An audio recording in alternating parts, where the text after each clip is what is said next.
up? It's your boy Joel Ortiz, and I want y'all to keep it locked right here because y'all watching the real Gully TV. It's official. This ain't no phony business right here. This is Gully TV. You keep it right here. Yawa. I've been trying to put this interview together for some time now for a couple of reasons. Number one is you're a very unique MC in regards to subject matter in this day and age. And I pride myself on being able to spot an MC anywhere, you know what I'm saying? And I picked up on what you was doing on Instagram. I really appreciate having you on my platform. So go ahead and introduce yourself, G. Yeah, St.Basil. I'm here on Gully TV, man. You know, it's definitely an honor and a privilege for me to be here with you. Right. I'm always tuned into you. No doubt.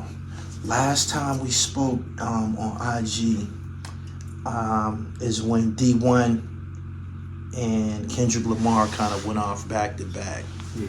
And they were saying that I think Kendrick's song was something called like The End of the Party, basically saying the party is over, all the bullshit. Let the party die. Yeah, let the party die. Yeah. And me and you had a prior conversation, and you was telling me that you basically said you didn't really feel appreciated coming out of Philly with your subject matter. You said that they didn't appreciate the message. Right, yeah. How you feel now that the complexion of music is changing? Is that the fans is fed up with the bullshit now? Not Philly fans. Philly is different, man. Philly always on. Philly gonna always be on the bullshit until somebody Philly like a front running town. I love my city to death, but unless somebody take off, then they get behind that. But right now Philly behind. Philly's still on dumb shit. Yeah. Always 24/7. Okay, well, Philly is just one city yeah. on the East Coast. The rest of the world seem like they starving for something new, man. We whenever you cut on YouTube, you bombarded with all of the murders and killings associated with hip hop music. Mm-hmm. And people got kids, man, and not only that, people are growing tired of not only people being killed, but the incarceration. They putting a lot of rapping niggas in jail about that bullshit. So, is it changing for you at all now that you still pressing forward with your message? Yeah. So, like you said, around the world, people tired of it. Yeah. You know what I'm saying? So I get more love now. Like it's taking off. You know what I'm saying? Like so. Once the eyes get on it in other places, it's like, damn, who this guy? Like most of my people that follow and support me, they from places like Oklahoma, you know what I mean, Omaha, Nebraska, places I ain't really know black people was there like that. You know what I mean? Right. So yeah, I get love. I get love outside the city, but you know, I don't. Baltimore's another place. Show me crazy love. Yeah. You know they going through it too nowadays. You know what I mean? Yeah. So.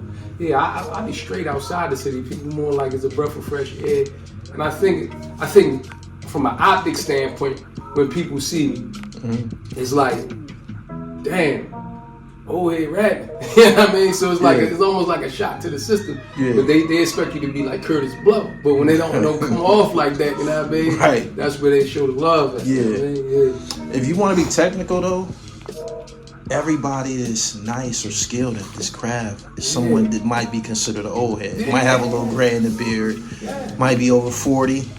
So, I mean, you gotta be able to ultimately take pride in being up that class of veteran MCs. For sure. And you can't let it affect you. You know what I mean? Because the worst thing that you can do is be an old head trying to be a young boy. Yeah. Like you look weird. You know Absolutely. What I mean? You know what I'm saying? So just do you. And they expecting to hear that from you. You're an older person. They're not expecting to hear you still talking about you in the corner and shit. Like, why you in the corner, bro? You 40. Like, what you got going on? So it really be like that. But when the more years you go by, you get to sharpen up. Yeah. You know what I mean? So. Yeah, that's how it worked out for me anyway. I got better as I got older. Tell me about the Byzantine Kings, the collective you come from. Tell me about that. Yeah. So it's Byzantine, right? Okay. Yeah, Byzantine Kings, right? So that's a group I originally was with, 7 of us. 7 deep. Yeah, okay. 7 deep. So we took the name Byzantine because during the Byzantine Empire, black people actually ruled during that period. Got it. You understand what I'm saying? Ruled Europe, ruled Asia. Yeah. And even though it was a dark period of time, these was men that stood up for righteousness. So that's why we took names and monikers after those particular black men that ruled on that time. Got like it. St.Basil, St. Leo, St. Justinian. You know what I'm saying? So we just was like, look, we gonna come in. Our message is gonna be different because we coming from a different space. Okay. You know what I mean? And it just was that way. So that's how we broke and started like rocking in New York, BBQs and stuff like that. Mm-hmm. And then I kind of like caught on, like people would like gravitate towards me, like yo, him, because we from different cities. Okay. You know what I'm saying? So. Y'all built a squad of MCs from different cities. Yeah. How was y'all able to pull that off? Yeah, I mean, it just we got together. We had a mutual mentor. Mm-hmm. You know what I mean? That just basically he was like, yeah, I'll put y'all in the same room and let's see how it go. Yeah. And we just had like a brotherhood. You know what I'm saying? And just we rocked out from there. Right. Yeah. Okay.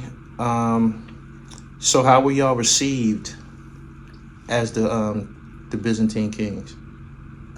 You know what? It depends on where we went at. Okay. You know what I mean? Because every crowd ain't the same. Yeah. When we was in our element, like hip hop, Yeah. you know, ain't no rapping over the MP3. Like Yeah. you got it, you know what I mean? Like when you with the MCs, Yeah. they like, yeah, all right, yeah, let's go. But then when you get somewhere where it's like, you know what I mean, a little bit different, you know, more like mainstream, is like what they on, they trying to do the Wu-Tang thing or whatever. Like it was on that type of vibe. I get it. You know what I mean? So it depends on where we was at, but by and large though, we got love, especially in New York, mainly in New York. We really got love, yeah. How long you been rapping? So, how long when I answer this question, Gully, I always look at it like, when did I start taking it serious? Yeah. You know what I'm saying? I'm gonna say like since '96, bro. Okay. 96 is when I really was like doing shows and stuff, and I'm like, yeah, I can do this. You know what I mean? So, like 96, but I always been like into it. I remember I wrote my first rap to like Ice-T first. Drank the LP. Yeah. So you was out here getting busy when the Roots was taking off. They wasn't even off yet. Oh yeah? Yeah, when I started rapping, they was rapping on South Street. Okay. Out there, you know, rapping, doing freestyles and all that. So who was out here back then? 100X and all that type of shit? 100X, Ram Squad. Yeah. So Major Figures wasn't the Figures yet. Yeah. Spade was in like Lyrical Terrorists. Okay. That was their group. Non-Brigade. They went by the name Task Force. Right. So it was back then. Like, yeah, give me that old Philly, man. Yeah, all that. So who else was out back then? Bahamadia was. We had the 5 spot down here on Old City. In Old City, the 5 spot used to go there, get your you know, open mic on and all that. But really, Ram Squad had it on lot. Tough Crew was ringing off like. But Ram Squad and all of them was younger guys. Yeah. Tough Crew and all of them. They was the established guys. My part of town. Absolutely. Yeah. So we still had guys like Steady B, Cool C, EST, and all of them from 3 Times Dope. But we was like that younger group that was like behind them coming up. Got it. So yeah, that was all before like right before like the Figures and all of that got started. Yeah. Was there anybody particular out of Philly that inspired you to do this? Not in Philly that inspired me. Who inspired you overall? Overall, like I was a heavy Kane boy. I figured that. I kind of can see it in you. Yeah. For real. I was a heavy Kane, Right. Kane, then KRS-One. My big 3 was Kane, KRS-One, and Rakim. No doubt. I had that in rotation like this. Hell of a trifecta. Yeah. When did you start actually saying, fuck it, I'm about to go start putting these rhymes? You left the open mic scene, I'm about to go start actually recording. Yeah, so like around, I'm gonna say like 2002 is when I'm like, all right, I got it. Like, let's go, let's do it. Cause I always had people like, yo, you can do it, but I never really had like connects, never really had like, you know what I mean? Certain crowds I really wasn't in because I hoop. Yeah. So it was like I'm playing ball. I ain't really got time to do this and do that. Yeah. You know what I mean? So then finally, once I was done college and all that, it was like, yeah, I'm going to go ahead and lock in, bro. Try to get busy. So, you play at high school out here? Yeah. Who you play for? Parkway. Did y'all play against Gratz and all of that? Yeah. Who you was playing against from Gratz? All right, so she and them, 1993. Yeah. Played against Reds and them? Yeah, Reds. Their backcourt was Reds, Terrell Stokes, Jamal Redman was the power forward, Aiden Watson was the forward, but this one they had the bomb squad because they still had Lenard Stewart and Rondell Turner came off the bench. I heard about Rondell Turner, yeah. That's my guy, Bump, yeah. And then she was in the middle. That's the year they was #1 in the country. Yeah. 1993. They was like 31-0 or some shit, 32-0 or some crazy shit. Yep. That was that year. Yeah. That's my class. So you played in the pub league? Yeah. I played in the pub. So what it was like playing against Gratz? Oh no, it was a cheat code, man. Listen, they had like a real D1 squad. Yeah. Like so you had Reds. Reds was like the ultimate point guard. I heard so much about him. Reds. Yeah. He never turned the ball over. Never made a dumb play. Yeah. You couldn't speed him up. And then Rel Stokes was like 1-8. Like you had 1 and 1-8. They was like 2 point guards on the court at the same time. Yeah. And then everything went around Rasheed, of course. So that 93 squad was probably the best high school team I've ever seen in my life. Yeah. Yeah, but niggas was throwing them alley-oops on y'all and shit. but Mr. L ain't really have him playing like that. Yeah. He would play them like really, they would just work on, it wasn't really like he was on the court. They was out there like on like practice, like, you know what I'm saying? And they couldn't really be blowing teams out, but they was just out there, you know, having little 15-point quarters, 20-point quarters, wrap it up by halftime is over, let the bench play. It was like that. Right. When they played like competition, like Oak Hill and them schools, like, and they was just, then they turned up. And then they just bomb. Yeah, but it ain't no need to do that against us. I sent her 6'6". They got a full, she's 6'10", Rondell 6'7", Jamal Redman, all they had a real D1 squad, power forwards and all. So we had them. Then we had Roman, Mark Jackson was there. You had Germantown Academy with Alvin Williams. Yeah. Like that 93 class was loaded. Yeah, you played amongst them. I was hearing so much about them, dude. I was like a freshman in 93. So I'm going to basketball camps. Yeah. So I'm hearing about these niggas and shit. Like I don't know their faces all like, but I'm hearing about Mr. Ellaby and Sean Red Smith and everybody that you named and shit. It was a legendary period. The pub league ain't like that no more. No, it's different. It's like 90 schools, man. I don't know. I can't keep up with. And then, see, what they got now, we didn't have it then. Like they compete in the States now. Yeah. And we competed in the States. All four classes would have came from the pub. Yeah. Or the Catholic League, because the Catholic League was loaded too. But now it's a little bit different. The game is different. These guys don't know how to really play. So it's hard for me to like look at it and be like, they shoot 100 threes a game. Yeah. There's no real positions or whatever. Like we had real positions. Changed a lot. Changed a lot. You know what I mean? Okay.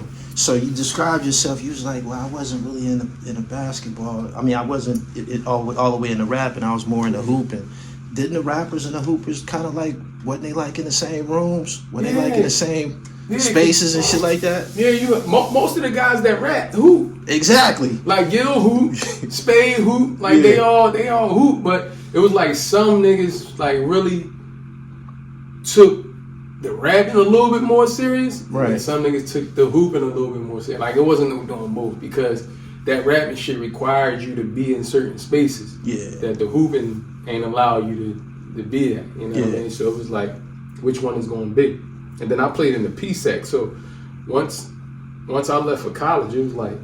Oh, so you played against Edinburgh and all of them? Yeah. What school you went to? Kutztown. Okay. Yeah. All right. I went to Slippery Rock. Okay. Oh, the Rock. I went to the Rock. Yeah. All right. Yeah. All right. Yep. No doubt. Yeah. Lock Haven, all that. Edinburgh. Yeah. There's a couple of them, man. I remember PSAC. We was in the East. That's the West. Edinburgh and all. Yeah. Shippensburg. Yeah. No doubt. Shout out to the PSAC. Yeah. So, getting back to the music shit, right? Yeah. You got a son that's doing this too. Yeah. I seen the record that y'all did together. What is it like having your little man in the same art form? We not calling hip hop culture. Right. At this point, I was in a discussion with an older gentleman. He was like, hip hop ain't no goddamn culture. Right. It changes too much. Right. Culture don't really too much change and shit. Culture is almost final. Right. Whereas hip hop kind of goes through these changes. So we're gonna call it an art form. What is it like having your little man in the same art form? It's kind of surreal. I gotta be honest, cause I see him, and I remember like when I was at his space. Like to me, he's so much far ahead of where I was at. Yeah. And he got all the advantages that I didn't have. Only thing I just tell him is like, just stay on it, cause you right there. I get calls on him and all of that, and it's just like I just try to do things so he don't gotta go through like what I had to go through. Right. Yeah. It's wild because sometimes I'm in the studio with him. We might be creating. And right. I might get in dad mode, but it's like, no, I gotta let him rock out. Yeah, but Ja, he just dropped the project, matter of fact, last week. Right. Yeah. Is it easier now to execute a plan as opposed to back then where niggas almost just felt that they had to be on somebody's label or had to get signed? Like now, you can almost just, if you got the skills and the time, you can get to where you want to be. Is it easier now? I feel like it's easier to get it off. Like it's easier for you to go get your product there. Right. But then all of the other stuff, to like, when it comes to like building these fan bases and things like that, that's a little harder. Everybody live in their phone. Yeah. Like before, we used to go outside, and you can go to somewhere like Bobby Dances or something like that. You can go out South Street, and rap on the corner, and you gain however many fans out there. They like you. Yeah. Oh yeah, we rocking. That ain't that way no more. Now you gotta wait to see if somebody gonna see it on the gram or whatever. Right. All types of little schemes going on, bots, things. Like this is wild. What type of reception you've been getting from the content you've been putting on Instagram? Whenever you drop something, man, it raises eyebrows with me and shit. Yeah, that's what's up. Overall, what type of response you getting? It's always good. Most of it being a DM and it be heartfelt. You know what I'm saying? So like, the guys that I do get responses and reactions from in Philadelphia, it be niggas that really be going through shit. And they be like, yo, I really needed to hear that. Right. It be guys that's like, be active in some real shit, and it's like, yo, I had a guy hit me one time and was like, I wish I had somebody tell me this before. And he was on the run. Yeah. You know what I mean? But he was like, yeah, I wish I had somebody tell me this before I fuck my life. Yeah, basically. I'm like, damn, boy, I should just hold your head, bro. Yeah. I couldn't really tell him nothing too much because it was like, don't get too much into what you know what I mean, got going on. But yeah, I mean, I feel you. I feel where you coming from. Right. Yeah. I see allhiphop.com label you as one of the top 75 indie and underground MCs. Yeah. How was that? How was they able to locate what you was doing and shit? So what's wild is one time a guy named Del P from down here in Philly. I'm hip to him. I never met him, but go ahead. Good dude. He had a show. He didn't really know me from nowhere, but he knew me from like a site that me and him met. And he had a show, but it was like a little delay. And he was like, yo, can you go up there and rock for me? Like just for a couple minutes or whatever. I said, hell yeah, I'll go up there. I didn't know, I don't know if you know Skyhook from world famous Wake Up Show. Skyhook, DJ Revolution. I heard of DJ Revolution. Yeah. So they, Sway Tech and all of them, they show. Okay. They was there at the show. Money and Sell on the bike. You tuned in, Gully TV, the realest for the streets. This is what it's about. Talk to them.